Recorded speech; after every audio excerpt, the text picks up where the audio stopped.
Greetings, Minecrafters, and welcome to another exciting discussion, another Minecraft discussion. My name is Dr. Kimberly Quinn, and it is, again, my honor and privilege to help you become the boss of your brain, to become the boss of your thoughts. This Hamlet's getting a little spicy there. He's a little bit of a curmudgeon. Can be very sweet.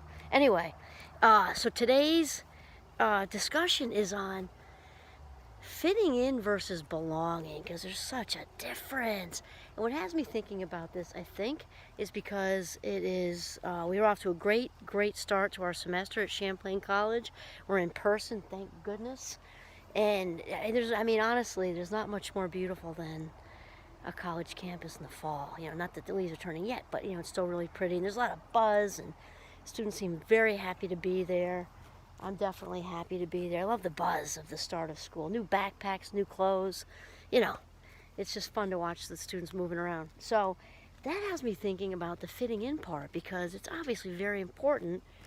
As first years showing up where they don't know anyone, they do forget that they're all in the same boat. No one knows anyone. So I try to remind them of that. Hi, Hamlet.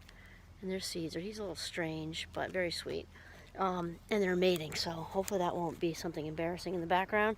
But anyway, so the fitting in thing, right? So having the right clothes to wear, and gravitating towards your peeps, as far as who's into gaming, who's a game major, who's a psych major, who's a criminal justice major. Trying to find things in common with people, and people to go to lunch with and dinner with, and just trying to figure it all out, figure out how to do laundry, and just trying to, find ways to fit in, clubs that work for you, the whole thing. And fitting in, I think we tend to think of it as being more of a teenager thing, or even younger, of course. So let's say like preteens. Tween is, though, actually not a psychology word. A lot of people don't know that. It's a marketing term.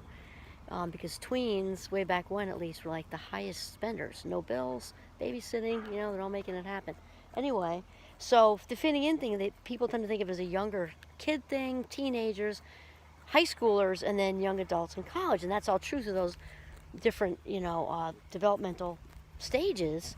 Though it can also be true for us seasoned grown-ups. We can somehow fall back into that. And that's because we have a huge need to belong, which is different. It's very, very different. Oh, it's going to be a nice sunset tonight, I think. It looks like it's going to be. And so the fitting in thing can lead there, okay? But fitting in is different, because fitting in is about, it's more superficial. I'm not saying it's not necessary. We're not saying, people are being shallow Hals, because it is, especially for the younger, the teenagers and young adults and the younger kids and all that. That's part of it. Though it is about being consciously aware, observing other people, and trying, to sort of actively, and people don't like the word conform, but is what we're kind of talking about, right? Wearing the right clothes. And I remember my dear friend Dr. Dave used to say, this is ages ago, so these brands have probably changed, but I remember he said, if it was Aeropostale and Abercrombie and Fitch, I think, if those two went out of business on a dime's notice, the St. Mike's students would all be naked, and that was a while ago. It's probably other brands now. But it's so true. And, the right sneakers, and saying the right things, doing the right things, eating the right things, showing interest in the right things, ba ba ba ba ba ba ba ba ba. And we can get really, we can still fall into that as seasoned grown-ups, and I've caught myself in that at various different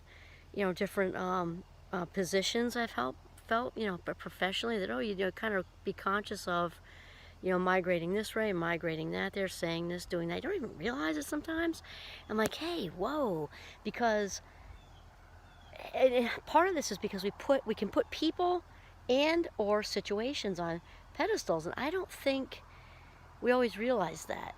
And we think of a pedestal as like when we're, in high school and putting a teacher on a pedestal or something, or a coach maybe, and we do that as well. But I don't think we really think of it also as being situations, giving it way more importance than it deserves, as far as being accepted, way more importance than it deserves. And I've definitely caught myself, even in my seasoned years, kind of doing that. And here's the thing, we've said this before, if we treat someone like a celebrity, they're going to treat you like a fan. It's just how it is. And they can pick up that vibe, that energy of being placed up here. That's also true with a situation. If, a certain group, is seemingly more important at your workplace or at the school you're in or whatever like that, or in your town, you're giving off that vibe that, like, they're all up here and I wish I could be them, versus here kind of thing. And they pick that up. And that's really not what we want. So that's the fitting in part. That's the putting people or situations on pedestals versus a genuine sense of belonging, which is so different. That's when your authentic self is in line with what you're saying and what you're doing, and the authentic self does not have a need to fit in, right? This is a genuine sense of I gel here with these people, with these situations, where I'm living, the town, the job, whatever it is. And we don't have to make an effort to belong. Similarly to, I remember when I was at a retreat at St. Mike's many moons ago, one of the students who did the self-awareness talk said that to me in my 18-year-old self. And I don't remember what I asked. It had something to do with being yourself and how do you, whatever. I don't remember what I said. But his answer was, being yourself takes zero effort. If you're being yourself, it shouldn't take any effort at all. So that's how you know you're not being yourself. Like, if you're getting exhausted trying to be yourself, you're not being yourself.